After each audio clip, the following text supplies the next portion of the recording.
Okay, so this is the explain on one in a Molellion. The quote here says, "If a million people say a foolish thing, it is still a foolish thing." What we are trying to learn today, we're going to look at number one, students will be able to understand the historical origin and the necessity for a mole. So we're going to look at where the mole came from, where the idea of the mole came from, and how we actually got the number of a mole. The second thing that we need to learn is that students will be able to convert between grams and moles and number of particles. This is usually the harder portion of this, and that's really where you need to make sure you pay attention and make sure that you understand. Okay, so we're looking at a mole, and the question that we have here is how many atoms are in a cup of water? And so if we look at a cup of water, the number of water atoms vary depending on temperature, atom size, pressure. Okay, and what happens is it changes, the number of atoms change in a cup. So volume is not a very good indicator of number or quantity. Um, if not volume, we can and need to find a way to express the number of particles. We could express it in actual number, or we could look at pairs or a dozen or gross. Um, and the question is, why don't we use these to express the number of molecules? And the main reason why is because when we're looking at the number of molecules, it's just an astronomical amount. So there's so many molecules, there's so many atoms that we can't really use the actual number of pairs or even dozens or gross. We have to use something much larger, and that's a mole.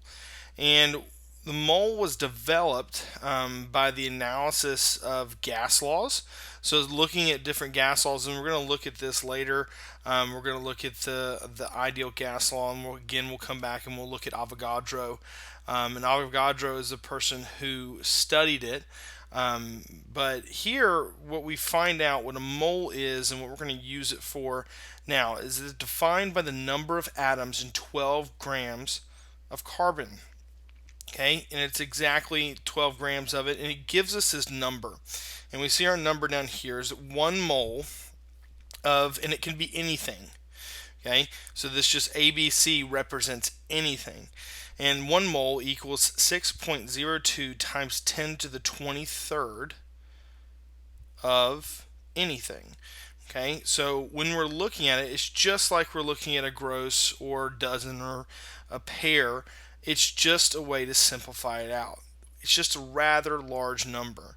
It's a 6 and a 0 and a 2 and a 2, and then it'll have 20 zeros after that. So it's a very large number for mole. Now, when we use it, we're going to use it a lot in dimensional analysis. And these are the steps that we need to write down in dimensional analysis on how to use it. So the question is what we have is how many atoms of carbon are present in a 1.4 carat diamond ring. And diamonds are made of carbon. So the first thing that we do is we identify the unit your measurement is in. So in this case, you're finding the number in the problem. So we have 1.4 carats. And that's what we're starting with. And this is just basic dimensional analysis. The next thing we do is we figure out and we identify the unit you want to convert it to. So when we're looking in the problem, it says how many atoms of carbon. So we're starting with 1.4 carats and we're converting to atoms of carbon. So step 1, we see what we're working with. Step 2, where we want to go. Now, step 3, what we do is we identify conversion factors necessary to convert. So that's going to get us from our 1.4 carat to our carbon atoms. Now we also call these statements of equality. We see 1 carat equals 0.2 grams of carbon. 12 grams of carbon equals 1 mole of carbon. And we see you have 1 mole of carbon equals 6.02 times 10 to the 23rd atoms of carbon. We see that there's Avogadro's number. So what we have is we have our statements of equality. Those are the conversion factors that we need. Now, what we do is we arrange our conversion factors so that the units cancel out. So the number that we always start with is the number in the problem. So in this case, we have our 1.4 carats. Okay, and this is our ring, and that's what we're starting with. Okay, so when we're looking at this, what we do is we take our conversion factors and we arrange them. So if carat is on the top, we want to put carat on the bottom. So basically what we do is we take this part right here and we put it on the bottom. So 1 carat equals 0.2 grams of carbon. Okay, so 1 carat equals 0.2 grams of carbon. Okay, and what we see is we lined it up. Now we use it and it goes away. So we keep going until we get the number or the unit that we want. So now we see what's on top. We see grams of carbon right here. So we arranged this conversion factor so that I would put our grams of carbon on the bottom. So I would put 12.00 grams of carbon equals 1 mole of carbon. And what we see is that the units are matching up. There's a carat, there's a carat, there's a carbon, there's grams of carbon. Now we have moles of carbon, which is on top, and we continue to take this out. So now we have, since we use that, it goes away. We have 1 mole of carbon, so we'll put that on the bottom. 1 mole of carbon. And we put the other half on top, 6.022 times 10 to the 23rd atoms. Okay, and we see, if you look, what we've done is the units continue to match up. Moles of carbon, and we're left with our desired unit, the unit that we want, which is atoms of carbon. Now what happens is we cancel out. Step number 5 is cancel out the units if you have one above the line and one below the line. So we have carat right here and carat right here. It cancels out. We have grams of carbon right here. We have grams of carbon right there. It cancels out. We have moles of carbon right there, moles of carbon right there, and it cancels out. Okay, after we do that, step 6 is we multiply the top numbers. So we multiply everything that's on top of that line, the 1.4 times 0.2 times 1 times 6.02 times 10 to the 23rd. We multiply that out. Then we multiply everything on the bottom, 1 times 12 times 1, and we get 12. And then all we do is we divide the numerator by the denominator. So this number divided by this number, and it gives us our atoms of carbon. Okay, example A1. It says the value of Avogadro's numbers was determined prior to determining the mass defect caused by a nuclear reaction. Based on your cumulative knowledge of chemistry, what would be a more appropriate particle to base Avogadro's number on, using a clear method to justify a response? Now, when looking at this is a really hard question, especially because we probably don't know what the mass defect caused by the nuclear reaction, what that actually is. The main thing that we should notice here is that a carbon-12 atom consists of 12 protons and neutrons, so a total of 12, 6 protons and 6 neutrons. And what happens is the bigger the particle is, the mass defect, basically what happens is the binding energy in the nucleus causes a slight mass decrease. Basically what happens is the nucleus is less than the sum of its parts. And so when we're looking at this, the bigger that an atom is, the bigger that a nucleus is, the more effect that this has. So when we're looking at this, basically our answer needs to be based off of something that's small.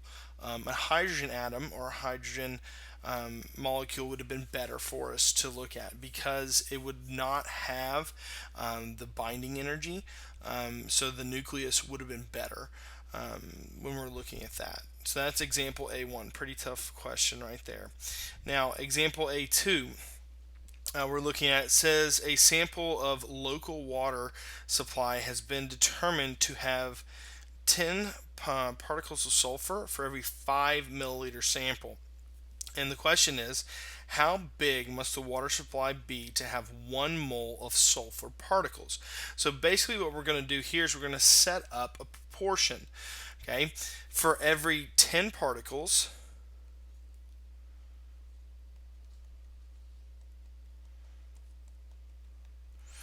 of sulfur, we see that that exists in 5 milliliters of our water. Okay, so when we're looking at this, we know that how many particles are in a mole? Well, 6.022 times 10 to the 23rd. Okay, that's how many are in 1 mole. So we set up X equals milliliters, and you can go ahead and work this out from here. Fun fact on this, there's approximately 1.37 times 10 to the 24th milliliters of water in all the world's oceans combined. So multiply that out and see if that's actually possible. Next example, example A, and this is 3A. We're going to do a couple of these. It says that the average mass of a baseball is about 145 grams. It says determine the mass of 1.4 moles of baseball using dimensional analysis. So when we're looking at this, what we need to see is that we're starting with step 1, figuring out what we have. Well, we have 1.4 moles of baseballs, okay? And we want to figure out it has an average mass of 145 grams. And what we want to do is we want to determine the mass of 1.4 moles of the baseballs. So when we're looking at this, what we can see is if we look at it, we're starting with 1.4 moles of baseballs. And we go ahead and we set this up using dimensional analysis. Now, what we need to figure out is we know how much one baseball is. One baseball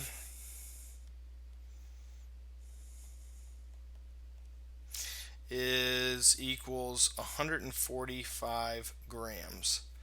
Okay, so we know that.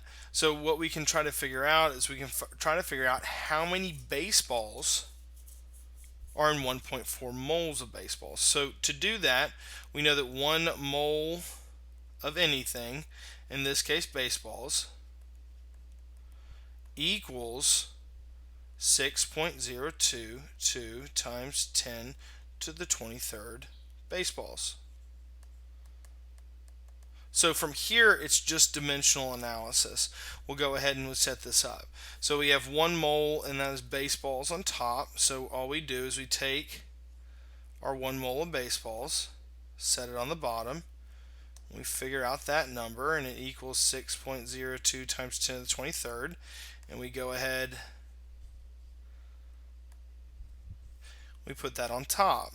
Okay, starting out our dimensional analysis. And then from there, that will tell us how many baseballs are in 1.4 moles. And then from there, what we do is 1 baseball on the bottom equals 145 grams. And so we see that we've set this up.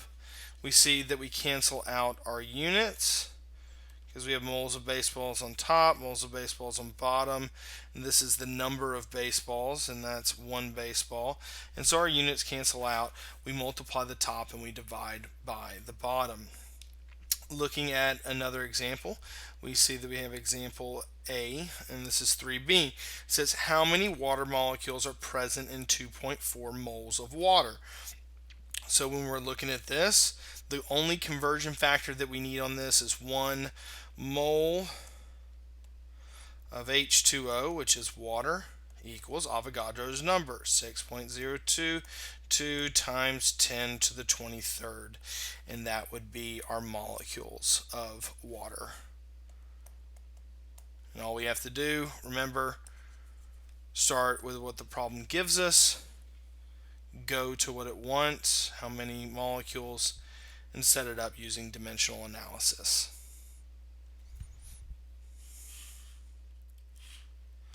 Now, we've looked at how a mole relates to the number of particles, how a mole relates to Avogadro's number.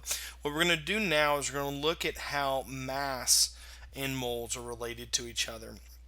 Now, the atomic mass must be used to convert between mass and moles. Okay, remember we've looked at this before and we see that we have this is going to be our atomic number. It represents the number of protons. And then down here we have our atomic mass, or we called this our average atomic mass. We see this on our periodic table or on our formula chart, what we have. Now, remember what we said before. When we're looking at the historically how a mole was created, was it was based off of 12 grams of carbon 12. So when we're looking at this, the atomic mass of any element is the conversion factor to moles. And this is what we call the molar mass. So what we can do is that when we're looking on the periodic table, any element on the periodic table, 1 mole of it will equal its atomic mass. So when we're looking at this is 1 mole of boron equals 10.86 grams of boron. Okay, and we can say this because of our atomic mass unit, our AMUs, which is based off of 12 grams of carbon 12. So let's look at some examples of this. Example B1, it says carbon 12 has a defined mass of 12.0000 AMU, or atomic mass units. When determining the number of carbon atoms in a 100-gram sample, a student uses 12.0011 AMUs for carbon. Assess whether the student is correct and justify your answer using the clear method. So when we're looking at this, what we can say on this problem is the student is correct in using 12.011 grams per mole. Okay, the reason why a 100-gram sample of carbon will have a certain number of carbon 14 particles in it. So this will increase the average atomic mass of the sample so that 12.0011 grams should be used. So when we're looking at it, we're going to have some carbon 14 in there, so we use that. If it was purely 100% carbon 12, then we would have to use this number instead of the average atomic mass. But what we see is that we're never really going to have a pure carbon 12 sample. Next example. It says, example B2, the atmosphere of Saturn has been determined to have a composition of 0.4% methane. How many moles of methane are present in Saturn's atmosphere if it has a mass of 5.7 times 10 to the 25th? Now, when we're looking at molar mass and we're looking on the periodic table, we assume and we say that everything is in grams. So it's grams per mole. Okay, so the average atomic mass on the periodic table is grams per moles. So the first thing that we should look at this is when we're trying to figure out our conversion factors for dimensional analysis, we see we're starting with kilograms and we want to figure out how many moles. So the first thing we would have to do is we'd have to convert this into grams. So one conversion factor that we're going to use is 1,000 grams equals 1 kilogram. Okay, and we're going to use that conversion factor. The other one that we're going to use is we're going to use our molar mass. Okay, so we're going to look at the molar mass of, and this is methane. Well, if we're looking at this, remember it's what's on the periodic table. Well, in this case, we have 1 carbon and we have 4 hydrogens. So all we have to do is we just have to add them together, and this is what we call our gram formula mass. And how we do that is we say that 1 mole of CH4 equals the sum of the masses right here. So it's just the sum of the masses on the periodic table, which carbon is 12.01, and we see that hydrogen is going to be 1.0, right around 1.01, right around there. And so we'll just round this and we'll actually take them all the way out and we'll get our 16.043 grams of CH4. Remember, all we did to get this is we just added up the masses of our CH4, or 1 carbon and 4 hydrogens. So when we're setting this up, all we have to do is remember we start with the number that we're given. We're starting with our unit of measure, so we have 5.7 times 10 to the 25th kilograms. And we set this up, and then it's just dimensional analysis from here. So we see we need to match the unit. Well, kilogram matches with 1 kilogram. So the other half goes on top. And then we keep going with our dimensional analysis. And we see that we have 1 gram on top. And this is of, forgot to put this here, but this is CH4. So this is CH4 as well. And that is CH4 there. And so what we see is we're matching up the units again. Grams of CH4, be that guy right there. That would be our molar mass, or our gram formula mass, and then we put 1 mole on top. Okay, and we've used our conversion factors here. We've gone from kilograms to grams and then grams into moles. And all we have to do is multiply the top, multiply the bottom to get our answer. Last example of what we have, we see that a 100-gram sample of calcium is dissolved into 10-liter solution of water. It says how many calcium atoms are dissolved into the solution. So we look at the unit that we're given. We have 100 grams of calcium. We see we have 10 liters liter solution of water. That's not really pertinent to what we're doing. We don't really need that. But the next thing we should see is what we want to convert to. It says how many calcium, and the keyword here is atoms. So what we're going to have to do here is we're going to have to go from grams to moles and moles into atoms. Okay, so we're going to use our mole as our kind of go-between for grams and atoms. So when we're looking at this, we're going to need a couple of conversion factors. We're going to need 2 conversion factors actually. The first one that we're going to need to go from grams to moles, and how we do that is we use our molar mass, which is on the periodic table. 1 mole of calcium, Ca, and that is going to equal 40.078 grams of calcium. And then what we can see is that we have our other conversion factor, which is Avogadro's number.